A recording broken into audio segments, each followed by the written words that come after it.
షర్మిల గారు నిన్న మీరు చాలా రోజుల తర్వాత విజయవాడకు వచ్చి ప్రెస్ మీట్ పెట్టారు.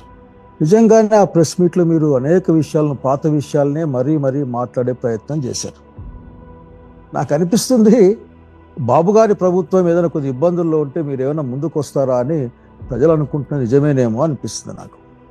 ఎందుకంటే తిరుపతి లడ్డు విషయం కావచ్చు, మన విజయవాడ వరదలు కావచ్చు, నిన్న కావచ్చు, అనేక అంశాలకి సూపర్ 6 అంశాలు వచ్చినప్పుడు కావచ్చు, మీ యొక్క గొంతు అంత గట్టిగా ప్రభుత్వానికి వ్యతిరేకంగా ఉండదు.